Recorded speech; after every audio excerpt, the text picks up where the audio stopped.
Ол бәрі сенің конкурентің. Осының бәрінен сен қызға қызықты бола білуің керек, қыздың көңілін алып білуің керек. Ал көңілін алу деген ол оңай нәрсе емес. Ол саған қыз жайдан жай көңілін бере салмай, сен жақсы жігіт екенсің, сен ішпейді екенсің, шекпейді екенсің деп. Жоқ. Сол үшін бұл үлкен жұмыс қазір, үлкен мәселе. Жігіт болу, еркек болу деген ол кәдімгідей үйренетін нәрсе болып қалды қазір. Ассалаумағалейкум жігіттер, қалдарың қалай?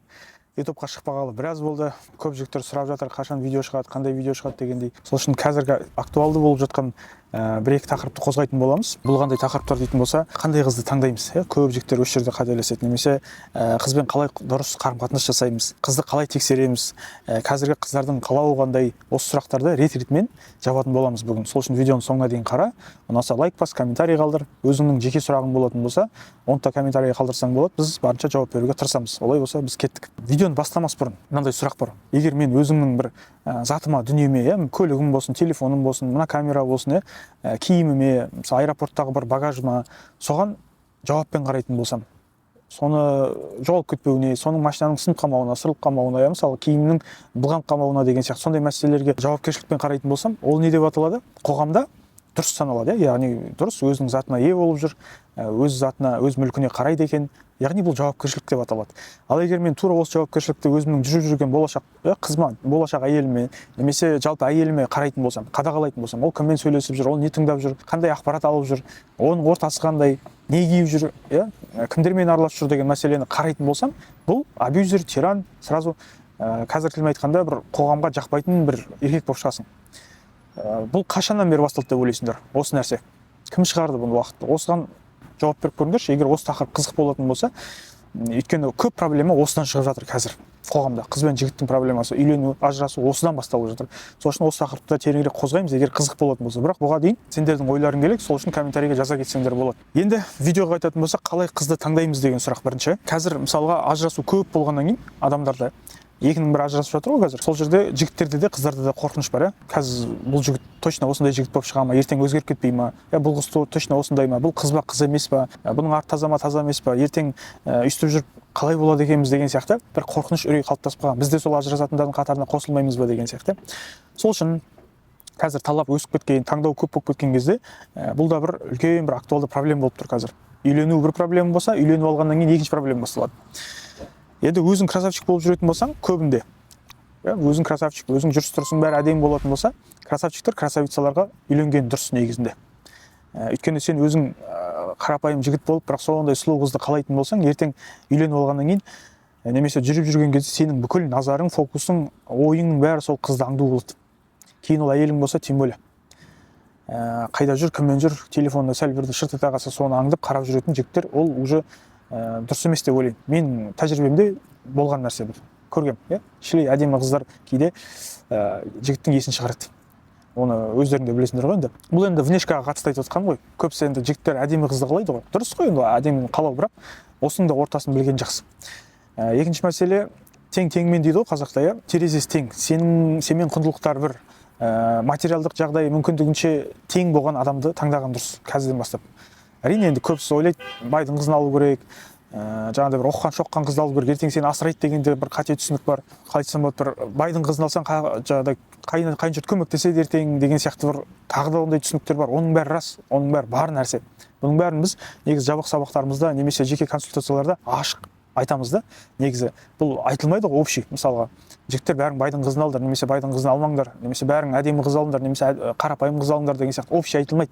Ол сенің талабыңа, талғамыңа, түсінігіңе қарай жеке айтылатын нәрсе, жеке қаралатын нәрсе. Егер менің осындай қызым бар, міне, осындай қыз, араласатын ортасы осындай, әке-шешесі осындай, түрі осындай деп сен жеке көрсететін болсаң, біз нақты айта аламыз да, бұл саған керек, керек емес деген сияқты. Өйткені басында бұл нәрсені шешіп алмасаң, кейін үйленіп алғаннан кейін, ол байдың қызын алып та қиналып жүрген адам бар, қарапайым қызды алып та қиналып жүрген адам бар, байдың қызын алып рахаттанып жүрген адамдар да бар, байдың қызын алып күшік күйеу болып шаршап жүрген адамдар да бар. Сол үшін тең-теңмен деген осы. Бұл материалдық жағдайға байланысты. Үшінші мәселе бар, ол адамның ақыл деңгейі, құндылығы ортасы. Сенмен мүлдем ақылы келмейтін, деңгейлері сай емес, сен айтып отқан әңгімені ол түсінбейтін, ол айтатын әңгімені сен түсінбейтін, екеуің былайша айтқанда екі әлемде өмір сүріп жүрген адам, бірақ каким-то образом әйтеуір бір-біріңе ұнатып қалып, бір химия болып қалып, араласып жүру кейінгі өмірде де бір түсініспеушіліктің болуына себеп болады. Өйткені химия деген нәрсе, сезім деген нәрсе басылғаннан кейін, ол реальный адамның өзі шығады. Сол кезде айтатын әңгіме жоқ екен, оказывается, ортақ бір құндылықтар жоқ екен. Ол мына нәрсеге қызығады, сен мына нәрсеге қызығасың. Екеуің мүлдем екі бөлек болғаннан кейін де, екеуіңнің орталарыңда екі бөлек болғаннан кейін проблема басталып кетеді. Сол үшін ақыл деңгейіне, құндылықтарға, адамның сеніміне, ол не нәрсеге сенеді. Ол бір шоқынып жүрген қыз болса, сен мұсылман болып жүрген болсаң, сен немесе атеист болып жүргенсің, ол Құдайға сенетін қыз болып қалса, ол жағынан да проблема болуы мүмкін. Сол үшін осы мәселелердің бәрін ескерген жөн. Қазіргі заманда тем более тек қана суық сезімге беріліп, мен жақсы көрдім, өлдім, сөйдім, күйдім, болды, маған ұнап тұр деген нәрсе қазір аздық етеді. Өйткені сезімге қарайтын болсақ, 20% сезім болатын болса, химия бар, 80% қалғаны. Ол ақылға келіп тұрса, негізі осы идеальный пропорция қазір. Сезім бар, қызға қарайсың, сені бір денесінен, қыздың түрінен, иісінен сені итеретін еш нәрсе жоқ. Ақыл жағынан қарасаң 80% келіп тұр. Екеуіңнің құндылықтарың келіп тұр, ата-аналарыңның басқа тіл табысып кетуі келіп тұрған сияқты. Екеуіңнің терезелерің тең, әңгімелерің бір-біріңе жарасады. Орталарың ұқсас, құндылықтарың ұқсас болып тұрса, яғни ақылға келіп тұрса, семейный өмірде бір-біріңе жарасып тұрсаңдар, онда бұл болады деген сөз. Яғни 20% сезім болса, 80% ақылға, логикаға келіп тұрса қыз, осы жақсы пропорция. Менің ойымша, менің тәжірибемше. Бұл 50-50 деп те айтуға болады, біреулер айтады. Біреу 10-90 деп айтады, бірақ менің түсінігімде осы идеальный сияқты, тәжірибемде. Сендер қалай ойлайсыңдар? Оны да комментарийға жаза кетсеңдер болады. Соңғы айтып кететін нәрсе, өліп өшіп, жаңа өлдім, күйдім, осы қыздан басқаны ойлай алмай жатырмын, басқа маған ешкім керек жоқ деген нәрсе, жігіттер, бұл қатты сезім, эмоцияға берілу деген сөз, өзін басқара алмау деген сөз. Ертең бұның арты міндетті түрде сезім басылады. Сезім басылғаннан кейін, ана ақыл орнына келгеннен кейін, адамның шын маскасы көрінген кезде көбінде ажырасу содан болып жатады, ұрысып қалу содан болып жатады, адамның тез көңілі суып кетіп, басқа біреуді іздеп кетуі де содан болып жатады. Сол үшін сезімге қарау керек, дұрыс жаңа айтқандай 20% бір сезім болып тұрса жақсы, қалғанын ақылға салу керек. Мінезі қандай, өмірдегі тәжірибесі қандай, ортасы қандай, осы нәрсеге қатты мән беріңдер. Өйткені мінез бәрін шешеді. Мінез деген шешіп кетеді бәрін. Бұл мінез туралы, қыздың мінезі, жалпы жігіттің мінезі туралы бір нәрсені толық біз жабық сабақтарда немесе жеке кездесулерде ашып айтамыз. Өйткені бұны білмей, абай атамыз айтқандай, мінезіне көзің жетпей, көңіліңді берме дегендей, көп жерде осыдан ұтылып қаласыңдар жігіттер. Түрі әдемі болғанмен мінезі ит болатын болса, ойлай бер, жолың болмады деп. Так, және де қыз ба, бұл қыз емес па деген тақырып қатты жігіттерді мазалайды. Мені де мазалаған, бәрін де мазалайды. Бұл қыз ба, қыз емес па, бұның ар таза ма, таза емес па деген сияқты. Қызды таңдадың дейік, қызың бар дейік. Енді ол қызбен қалай қарым-қатынас жасаймыз деген нәрсе бар, яғни бұл жерде алтын орта деген нәрсе бар. Біз әр жерде айтатын алтын орта, яғни барлық нәрсенің ортасы бар жігіттер. Қызды қатты сезімге беріліп, соның артынан жүгіріп кететін болсаң, соны бір қатты бір құндылық көріп кететін болсаң, онымен міндетті түрде сынабасың. Оны тастап қойып қарамай, өзіңше жігіт деген қызға қатты мән бермеу керек, әйелге қатты көңіл бөлмеу керек, оның жігіттің тіршілігі сыртта, түзде деген сияқты сыртқа кетіп қалсаң, тағы да ұтылып қаласың. Общий көріністі айтып отырмын, яғни сырттан осылай бір қаралатын нәрсе. Негізінде бұның ішінде көп бөлшектері бар да. Сенің мінезің ғой бұл алтын орта деген. Яғни сен мінезді жігіт болу керексің. Өзіңнің мінезіңді танымасаң, өзіңді білмесең, келіп мен мысалы ислам деп айтсам да, сен ислам, сенің осындай бір мінезің бар, жақсы мінезің бар десем, сен соған қуанып кетіп, даңдайсынып кететін болсаң, мен сені спокойно былай құлатып аламын. Тура сол қыздар істейді бізді. Тура сол сияқты ислам сенің мінезің онша емес, сенде осындай бір кері мінездерің бар, осыны өзгерту керек, осыны өзгертпесең былай болады деп, сен соны көтере алмай қалуың мүмкін да. Неге сен маған үйтіп айтасың, немесе сен кімсің маған үйтіп айтатын деген сияқты көтере алмайсың сен. Тәкаппарлығың бар, жаңағы бір қызбалығың бар, ашуланшақтығың бар. Сонымен ол да сенің мінезің. Мен де оны не істеймін, пайдалана аламын. Яғни сен шақпақ сияқты жандырып жібере аламын, тура сол сені мақтап өз пайдама қолдана аламын деген сөз. Демек, осылай қыздар сені басқарады. Мейлі ол мінез деген үлкен тақырып қой, біз қыздың шеңберінде ғана айтып жатырғанымыз ғой, бірақ негізі қасқыр қыздар қазір осылай сені басқара алады. Қызбен қарым-қатынасты дұрыс жасау үшін сен бірінші өзіңнің мінезіңді біліп алу керексің, өзіңді танып алу керексің. Қызды сен басқара аласың, сен оның мінезін басқара аласың. Өйткені бұл үлкен тақырып жігіттер. Бұны Абай айтқан тақырып, бұл шәкәрім әулиелер айтқан тақырып, бұл пайғамбар алып келген тақырып та. Бұдан секіріп кетіп мен басқаша техника қолданамын, бүйтіп жіберемін, сөйтіп жіберемін, әдемі киініп алсам болды, ақшаң болса болды, любой қыз қарайды деген нәрсе, ол бас кезде ғана болатын нәрсе. Шын бу ғой ол, бук көп жанады да, сосын жел шығатын нәрсе. Сол үшін ондай нәрсе емес, бізге тұрақтылық, қызбен стабильный, тұрақты түрде араласу керек, тұрақты түрде қарым-қатынас құру керек болатын болса, бұл жерде қызбен алтын ортаны ұстап үйрену керек. Оны қалай ұстаймыз? Ол алтын орта деген не дейтін болсаң, оны да біз жабық сабақтарда ашық айтамыз. Өйткені бұл көпшілікке керек айтыла салатын нәрсе емес, оның көпшілігі дұрыс түсінбейді оны. Сол үшін бұл жеке сен сұрақ қойған кезде саған қатысты айтылатын нәрсе бұл. Сол үшін алтын ортаны түсінбесең, мен қызбен қатырамын деп ойламай-ақ та қой. Өйткені ол бірде былай боласың, бірде былай боласың, сонымен өз абыройыңды өзің төгіп алуың мүмкін. Дұрыс қарым-қатынас жасау деген ол әр нәрсенің, әр істің алтын ортасын білу. Оны қазақтар ынсап дейді, құба төбел деп айтады, золотая середина дейді, баланс деп айтады. Осы балансты ұстай алмасаң, бірінші оны өзің ұстау керексің, сосын қызбен ұстау керексің. Соны ұстай алмасаң, онда мен дұрыс қарым-қатынас ұстап жүрмін, мен қызды қызықтырып жүрмін деген әңгіменің бәрі бос әңгіме болып қалады. Енді үшінші мәселе, қызды қалай тексереміз деген мәселе бар. Көп жігіттерді осы сұрақта мазалайды. Қалай тексеремін қызды, қалай оның қыз емес екенін анықтаймын, қалай оның мінезін анықтаймын, қалай оның өзін ұстайтынын анықтаймын, оның жалпы таза емес екенін қалай білемін деген сияқты. Бұған да көп жолдар бар. Қыз жалпы өз үйінде қандай болатын болса, жалпы шынайы бейнесі оның сондай жігіттер. Сол үшін оны осылай аяқ астынан тексеріп қалу мүмкіндіктері бар бір. Үйіне барып қалу арқылы, оның былайша айтқанда үй жайындағы күйін көру қыздың шынайы маскасын көрсетеді негізінде көп жерде. Бұл әрине ол үйіне аяқ асты бара салсаң, саған қыз бәрін ашып көрсете салады деген сөз емес. Оның да жолы бар, реті бар. Бірақ негізгі шынайы бейнесі үйінде болады адамның. Сыртта ол неше түрлі әдемі болып жүре беруі мүмкін, сыртта күле беруі мүмкін, сыртта ол мықты адамдар сияқты өзін ұстауы мүмкін деген сияқты. Соның бәрін ажырата білмесең, мен қызды танимын, зерттеймін деген әңгіме өтірік болып қалады, алдында айтқандай. Енді қалай тексереміз деген мәселе, жігіттер, ол дұрыс емес. Негізінде сұрақтың өзі қызды қалай тексеру деген ол дұрыс емес. Өйткені қазір заман сондай болып қалды, бір-біріне адамдар сенбейді, пейіл деген өзгеріп кеткен. Алатын адамның өзін сондай андай емес па, мұндай емес па деген сияқты жігіттерге розыкович үйретіп тастады. Ол жігіттер тексеріңдер, кредиті жоқ па, телефон номерін соңғы рет қашан ауыстырған, эгофқа салыңдар, бүйтіңдер, сөйтіңдер деген сияқты бір шайтани дұрыс емес идеологияны тығып берді. Адамдарға бір сенімсіздік. Оның керегі де бар, оны алып тастай алмайсың. Өйткені заман сондай болып қалды. Қазір адамдар алдайды бір-бірін, сондай лақтырып кетеді. Сондай заман болып қалғаннан кейін оның да бір керегі бар. Бірақ бұл жерде де алтын орта болмаса, әңгіме бұзылады. Абай атамыз айтады ғой, істің басына қара, істің соңынан емес, аяқталғаннан емес, басына қара дейді. Неге басына қара дейді? Өйткені басында ниет болады адамда. Ниет қандай болатын болса, ол қарым-қатынас болсын, ол жұмыс болсын, ол не нәрсе болса да сол ниетке байланысты болады. Сол үшін адамның ниеті басында қандай болады, солай болады. Сен қызды алып, мен оны тексеріп аламын, бүйтіп аламын, сөйтіп аламын, оны ертең бүйтіп ұстаймын, бәрін біліп аламын деп сондай бір ниетпен басталса бұл әңгіме, қызбен қарым-қатынасың, онда ар жағы да солай кетеді деген сөз. Бір-біріңді аңдумен, бір-біріңді тексерумен, үнемі өз-өзіңе бір-біріңе сенбеумен сондай өмір өтіп кетеді, арпалыспен. Тура сол сияқты қыздар да солай жігітті тексеріп аламын, мен бүйтіп аламын, сөйтіп аламын деп бөгешіне дейін қараймын деген нәрсенің бәрі ниеттің дұрыс еместігінен басталады. Бұл енді әрине оңай тақырып емес, қазір ниетімді дұрыстай салайын, бұл сонымен бәрі дұрыс болып кетеді деген сөз емес, бірақ осыған өте қатты мән беру керек. Жалпы қызды тексеріп керек жоқ. Тексеру деген мәселеден гөрі бақылау деп айтайықшы. Қызды бақыла просто. Өзіңмен қалай жүреді, қымбат жерге апарып көр, арзан жерге апарып көр, жаяу жүргіз, автобуспен жүргізіп көр, метромен жүргізіп көр, велосипедпен жүргізіп көр, қасыңда жүргенде тауға шық, сапарға шығып көр бір-екі күнге. Сол кезде тексеріледі шынымен де.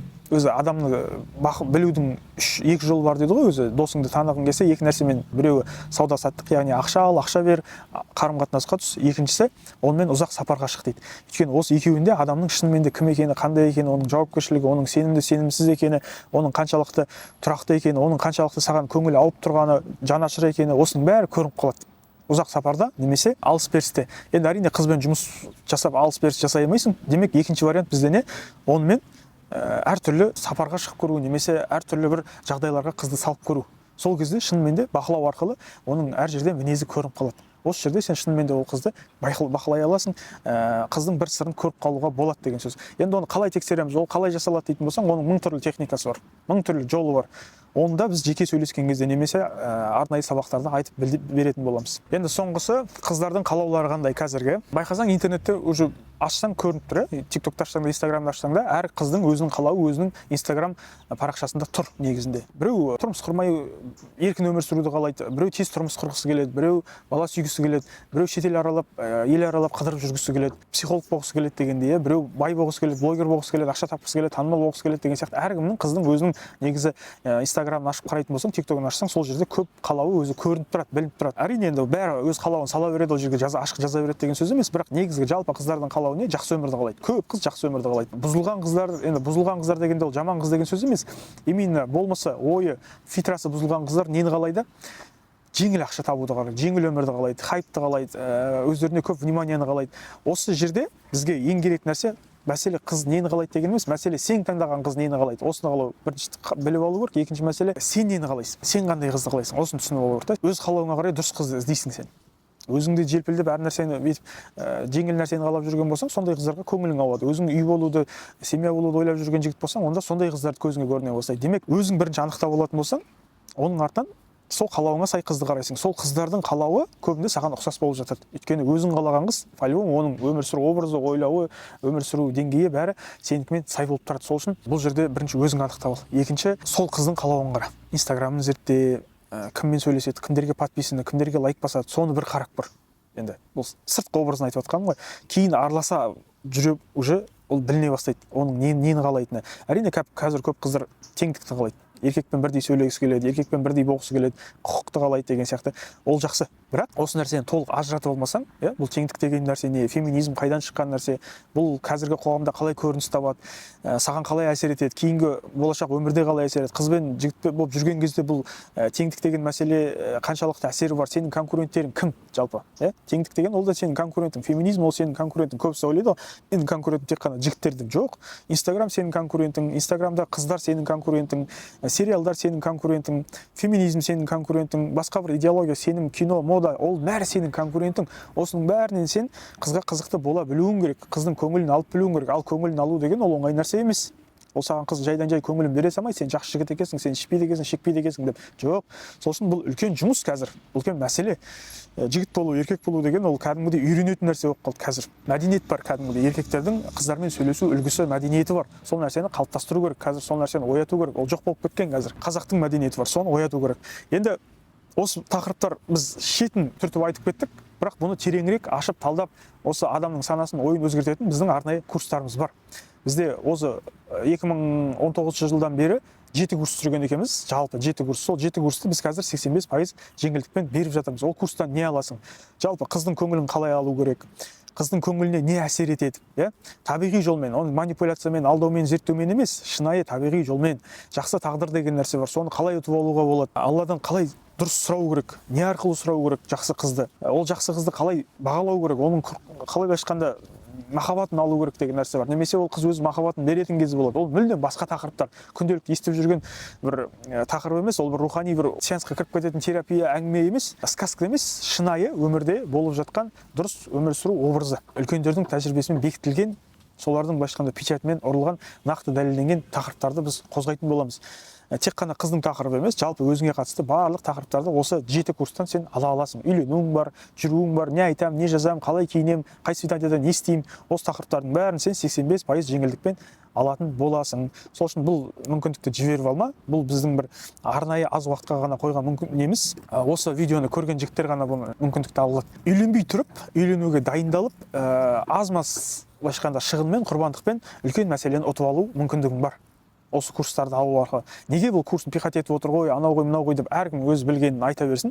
Дегенмен де біз жақсылықты шығарғаннан кейін оны елге беру керекпіз. Неге тегін бермейсің деп айтуды шығар. Тегін бергенбіз шықты. Талай тегін курс жасадық, оның ешқандай пайдасы да, рахметі де болған жоқ бізге. Сол үшін тегін нәрсенің қадірі жоқ. Аз-маз нәрсеге құрбандық қылып, бір екі кофенің бағасына сен тағдырың әсер ететін дүниелерді ала аласың. Сол үшін видеоны аса лайк бас, комментарий қалдыр, курсқа өт, сұра, қызықтыр. Қызға да қызықты бол, өзіңе де қызықты бол. Жалпы қызықты өмір сүруге тырыс бауырым. Келесі видеода жолыққанша.